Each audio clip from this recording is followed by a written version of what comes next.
I'm Brittany, and I'm going to read from Harry Potter, The Goblet of Fire. It's a banned book because of the use of magic, and the things that he does with his friends are deemed unacceptable.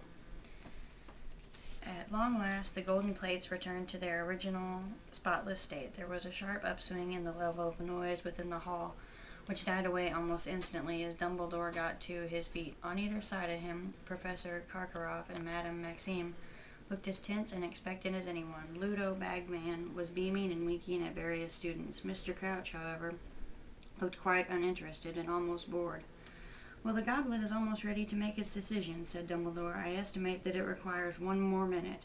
Now, when the champions' names are called, I would ask them to please come up to the top of the hall, walk along the staff table, and go into the next chamber." He indicated the door behind the staff table, where they will be receiving their first instructions. He took out his wand and gave a great sweeping wave with it. At once, all the candles except those inside the carved pumpkins were extinguished, plunging them into a state of semi-darkness. The Goblet of Fire now shone more brightly than anything in the whole hall. The sparkling, bright, bluey whiteness of the flames, almost painful on the eyes. Everyone watched, waiting. A few people kept checking their watches. "Any second," Lee Jordan whispered 2 seats away from Harry. The flames inside the goblet turned suddenly red again. Sparks began to fly from it.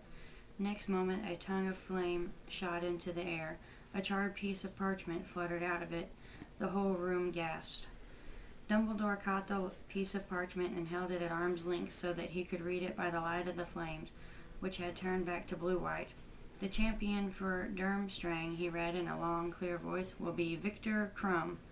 "No surprises there," yelled Ron, as a storm of applause and cheering swept the hall. Harry saw Viktor Krum rise from the Slytherin table and slouch up toward Dumbledore. He turned right, walked along the staff table, and disappeared through the door into the next chamber. "Bravo, Victor!" boomed Karkaroff, so loudly that everyone could hear him, even over all the applause. "Knew you had it in you." The clapping and chatting died down. Now everyone's attention was focused again on the goblet, which seconds later turned red once more. A second piece of parchment shot out of it, propelled by the flames. "The champion for Beauxbatons," said Dumbledore, "is Fleur Delacour." "It's her, Ron," Harry shouted as the girl who so resembled Avila got gracefully to her feet, shook back her sheet of silvery blonde hair, and swept up between the Ravenclaw and Hufflepuff tables. "Oh, look, they're all disappointed," Hermione said over the noise, nodding toward the remainder of the Beauxbatons party. Disappointing was a bit of an understatement, Harry thought. 2 of the girls who had not been selected had dissolved into tears and were sobbing with their heads on their arms. When Fleur Delacour, too, had finished into the side chamber, silence fell again, but this time it was a silence so stiff with excitement you could almost taste it. The Hogwarts champion next. And the Goblet of Fire turned red once more. Sparks showered out of it. The tongue of flame shot high into the air, and from its tip Dumbledore pulled the 3rd piece of parchment. "The Hogwarts champion," he called, "is Cedric Diggory." "No," said Ron loudly, but nobody heard him except Harry. The uproar from the next table was too great. Every single Hufflepuff had jumped to his or her feet, screaming and stamping as Cedric made his way past them. Grinning broadly and headed off toward the chamber behind the teacher's table.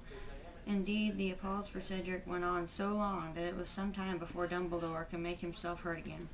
"Excellent," Dumbledore called happily as at last the tumult died down. "Well, we now have our 3 champions. I am sure I can count upon all of you, including the remaining students from Beauxbatons and Durmstrang, to give your champions every ounce of support you can muster. By cheering your champions on, you will contribute in a very real—" But Dumbledore suddenly stopped speaking, and it was apparent to everybody what had distracted him. The fire in the goblet had just turned red again. Sparks were flying out of it. A long flame shot suddenly into the air, and borne upon it was another piece of parchment. Automatically, it seemed, Dumbledore reached out a long hand and seized the parchment. He held it out and stared at the name written upon it. There was a long pause, during which Dumbledore stared at the slip in his hand, and everyone in the room stared at Dumbledore. And then Dumbledore cleared his throat and read out, "Harry Potter."